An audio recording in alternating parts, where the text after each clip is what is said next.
ধুনীয়াকৈ ভাজি ল'ম এতিয়া তিয়াই দি দিম আমি চিকেনখিনি দি দিলোঁ এই ধুনীয়াকৈ চিকেনটো দি লৈ মই ধনিয়াখিনি দিয়ে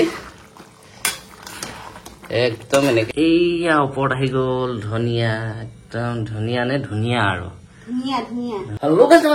আপোনালোকক স্বাগতম জনালো গাইজ আজি প্ৰাঞ্জলক স্কুলত থৈ আহি দুপৰীয়া মানে আজি দুপৰীয়া খাম বুলি ভাবিছোঁ চিকেন কাৰী চিকেন কৰি খাম যিহেতু আৰু বনামে যিহেতু অকণমান কষ্ট কৰি বনাওঁ আৰু সেই বনোৱাখিনি আপোনালোকক দেখাওঁ বুলি একদম মানে আৰু আপোনালোকৰ মাজে প্ৰায় কমেণ্ট কৰি আছিল চিকেন মানে এটা মোৰ ষ্টাইলত ৰেচিপি লাগে বাৰু যি হওক দিনা এতিয়া আমি লৈ আহিলোঁ চিকেন মই প্ৰাঞ্জলক স্কুলত থৈ এফালৰ পৰা গৈ লৈ আহিলোঁ চিকেন দুটা লেগ লৈ আহিছোঁ আৰু আছে এইফালে মাংস অকণমান আছে তিনি পোৱা লৈ আহিছোঁ আমি তিনিটা মানুহ আৰু ইফালে ধনিয়া দৈ আৰু দুটা বিলাহী পিঁয়াজ দুটা কেঁচা জলকীয়া শুকান জলকীয়া লগতে লং ইলাচি দালচেনি আৰু এয়া হ'ল জালুক এইটো ষ্টাৰফুল এইটো হ'ল ডাঙৰ ইলাচি এইখিনি দীঘল দীঘলকৈ কাটি লৈছোঁ আদা আৰু ইফালে আদা নহৰু আৰু কি কি মছলা লাগিব এইখিনি মই দি থাকোঁতে আপোনালোকক দেখাই থাকিম তো এতিয়া দেৰি কৰি নাথাকোঁ প্ৰাঞ্জল স্কুলৰ পৰা অহালৈকে মই মানে পুৰা ৰেডি কৰি ৰাখোঁ সি যাতে আহি খাব পাৰে তাৰ লগত একেলগে খাম আৰু এইফালে এতিয়া এই আদা আৰু এই নহৰুখিনি তুমি এতিয়া পিচি দিবা নে নিদিয়া দিয়া জলদি জলদি পিচি দিয়া আৰু এটা কথা কি এই বিলাহীটো আৰু এই পিঁয়াজটো ধৰক যদি মিক্সিত মাৰিব পাৰে বেছ ভাল হয় যদি মিক্সি নাই মই দেখাই দিম কেনেকৈ কাটিব লাগে তো এতিয়া দেৰি নকৰোঁ বলক ভিডিঅ'টো আৰম্ভ কৰোঁ পিঁয়াজখিনি প্ৰথমতে এনেকৈ দীঘল দীঘলকৈ কাটি ল'ব গোটা মানে পিঁয়াজটো ফালি লৈ এনেকৈ দীঘল দীঘলকৈ কাটি ল'ব এনেকৈ তাৰপিছতে একদম এনেকৈ সৰু সৰুকৈ এনেকৈ কাটি দিব যিমান পাৰে একদম পাতলা পাতলা কাটিব এনেকৈ আৰু মই এনেকৈ দুইটা পিঁয়াজ ধুনীয়াকৈ কাটি ল'ম এতিয়া ইফালে এয়া পিঁয়াজখিনি আমি ধুনীয়াকৈ কাটি ল'লোঁ একদম সৰু সৰুকৈ আৰু ছেইম এনেকৈ আমি বিলাহীখিনিও কাটি ল'ম একদম পাতলা পাতলাকৈ এনেকৈ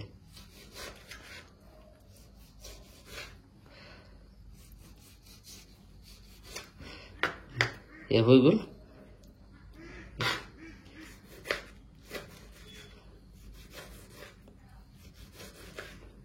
বিলাহীখিনি একদম ধুনীয়াকৈ এনেকৈ কৰি লৈ দীঘল দীঘলকৈ কৰি আকৌ ইয়াক এনেকৈ কাটি দিলে হ'ল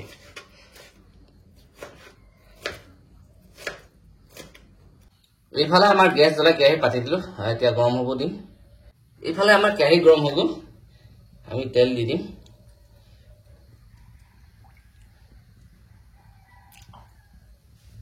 তেল দি দিলোঁ তেলখিনিও গৰম হ'ব দিম এতিয়া তেল গৰম হৈ গ'ল প্ৰথমতে শুকান জলকীয়া দেখিছেনে এই মই শুকান জলকীয়া দুটা দি দিছোঁ জলকীয়াকেইটা দিয়াৰ লগে লগে মই ডাঙৰ ইলাচি আৰু এই ষ্টাৰ ফুলটো দি দিলোঁ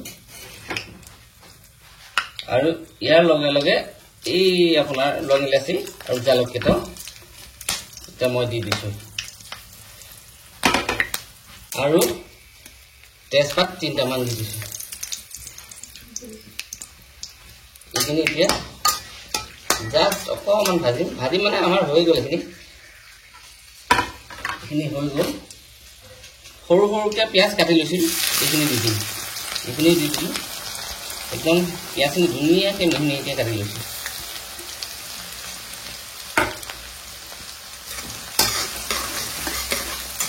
আৰু পিঁয়াজখিনিৰ লগতে আমি কেঁচা জলকীয়া 4টা ফালি ফালি লৈছোঁ এতিয়াও আপোনালোকে সৰু সৰু টুকুৰা কৰি ল'ব পাৰে মই এয়া মানে কেঁচা জলকীয়াকেইটা ফালি ফালি লৈছোঁ এতিয়া অকণমান ভাজি ল'ম এতিয়া মই আমাৰ এইখিনি পূৰা ধুনীয়াকৈ ভজা হৈ গ'ল এইখিনি ভাজি ল'লোঁ ধুনীয়াকৈ আৰু এতিয়া আমি এই বিলাহীখিনি যে কাটি লৈছিলোঁ এই বিলাহীখিনি মই দি দিম এতিয়া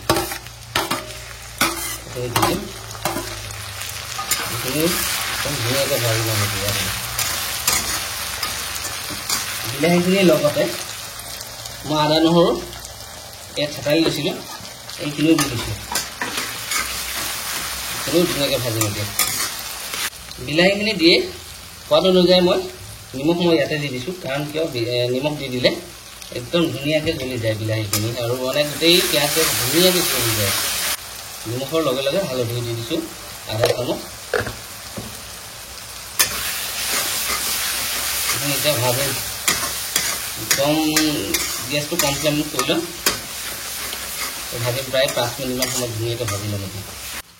গেছটো কমাই লৈ আমি ভাজি আছোঁ, প্ৰায় 5 মিনিটমান ভজা হ'ল। আৰু আমি এতিয়া ইয়াত দিবলগীয়া আছে, আমি মছলা দিয়াই নাই যিহেতু। মছলা দিয়াৰ আগতে আমি এই দৈ 3 চামুচ দৈ আমি লৈ লৈছিলোঁ। 3 চামুচ দৈটো মই দি দিছোঁ ইয়াত।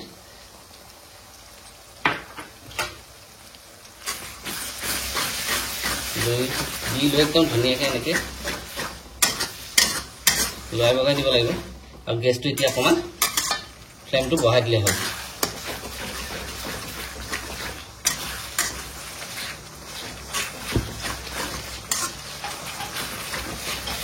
গেছটো বঢ়াই দি আমি ইয়াত মছলা একো ইউজ কৰা নাই যিহেতু, আমি মছলা দিম এতিয়া কাশ্মীৰী আধা চামুচ, চিকেন মছলা আধা চামুচ, জিৰা আধা চামুচ আৰু আধা চামুচ 1 চামুচ দিলোঁ। তো এতিয়া আমি এইখিনিতে এতিয়া মই আজি মাংস বনাম, চিকেন মাংস, চিকেন কাৰীখিনি এই মছলাটো চলিব। এইখিনি আমাৰ ভজা হৈ গ'ল, ধুনীয়াকৈ ভাজি ল'লোঁ। আৰু চিকেন এতিয়াই দি দিম, আমি চিকেনখিনি দি দিলোঁ। এই ধুনীয়াকৈ চিকেনটো দি লৈ মই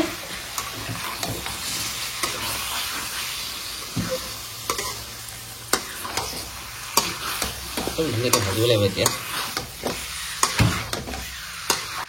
মাংসখিনি দি ভাজি আছোঁ, প্ৰায় 4 মিনিটমান ভাজিলোঁ মই কম গেছত। এতিয়া গেছটো বঢ়াই দিম মই, গেছটো বঢ়াই দিলোঁ।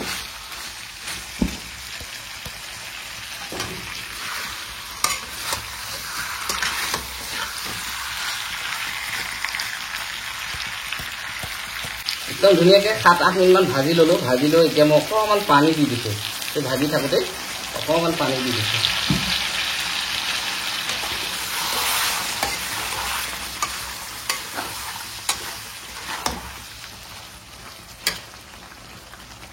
আৰু অকণমান দিম।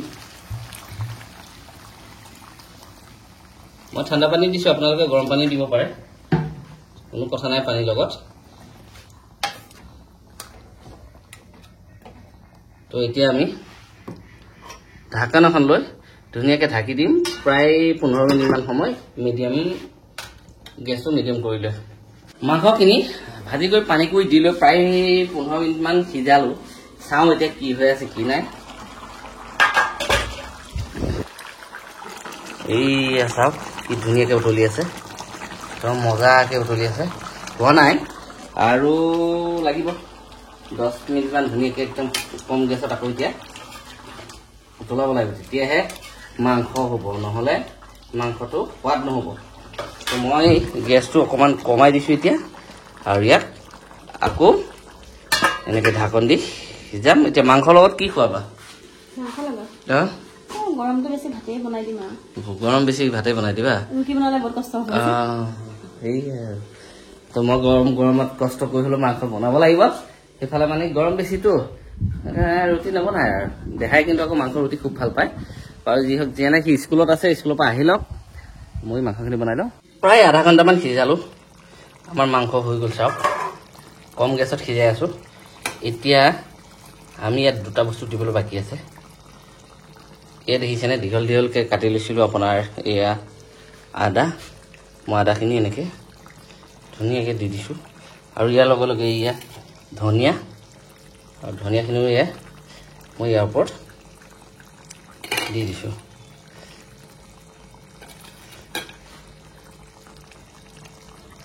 চাওকচোন কি ধুনীয়া হৈছে কালাৰটো, বা ধনিয়াখিনি দিয়ে একদম এনেকৈ অকণমান লৰাই বগাই দিব লাগিব, আৰু যাতে ধনিয়াখিনিও ধুনীয়াকৈ গলি যায়। তো এতিয়া আকৌ ঢাকন দি লৈ ধুনীয়াকৈ ঢাকি দিম, প্ৰায় 2 মিনিটমান সময়, প্ৰায় আপোনাৰ 45 মিনিটমান সময় ধুনীয়াকৈ একদম সিজালোঁ। এয়া কালাৰ দেখিছেনে মাংসৰ, কি এটা কালাৰ হৈছে নহয়। তো আৰু এতিয়া মানে গেছটো অফ কৰি দিওঁ। গেছটো অফ কৰি দিলোঁ আৰু ঢাকনখন দি ঢাকি থৈ তো আমাৰ চিকেন কাৰী বনি ৰেডি এতিয়া আৰু একদম ধুনীয়াকৈ কাঁহীখনত উলিয়াই লওঁ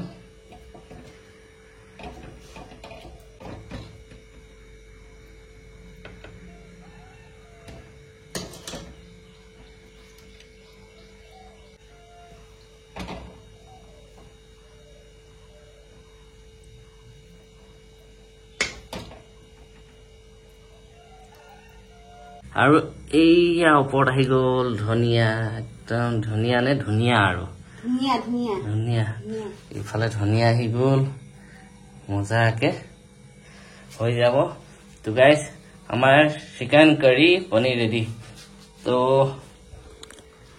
মোৰ ষ্টাইলত এবাৰ বনাই খাব এইটো ষ্টাইলত এবাৰ বনাই খাব যাৰ মিক্সি নাই ধৰক মিক্সি নোহোৱা মানুহ এনেকৈ বনাই খাব পাৰে মিক্সি থাকিলেতো ধৰক মই আজি মিক্সি নমৰাকৈ বনাইছোঁ তো যাৰ মিক্সি আছে তেওঁলোকে মিক্সিত মাৰি বনাই দিব মই কিয় মিক্সিত মৰা নাই তাৰমানে দেখাইছোঁ আৰু যে কিছুমানৰ ঘৰত থাকিবও পাৰে নাথাকিবও পাৰে ন পতা পিচিব নালাগে আৰু একদম ডাইৰেক্ট মানে পিছা পিছি কাৰোবাৰ নাই সৰু সৰুকৈ কাটি নাই কষ্ট দৰকাৰ নাই তো একদম ধুনীয়াকৈ সৰু সৰুকৈ কাটি ল'ব তাৰ নিচিনা বেষ্ট নাই তো গাইজ এবাৰ ক্ষিতিজ ভাই ষ্টাইলত বনাই খাব তো নেক্সট ভিডিঅ'ত লগ পাম নে কিবা ক'বা ক্ষিতিজ ভাই জিন্দাবাদ ক্ষিতিজ ভাই জিন্দাবাদ আজি চিকেন কাৰী জিন্দাবাদ মানে ক্ষিতিজ ভাইৰ লগতে চিকেন কাৰী জিন্দাবাদ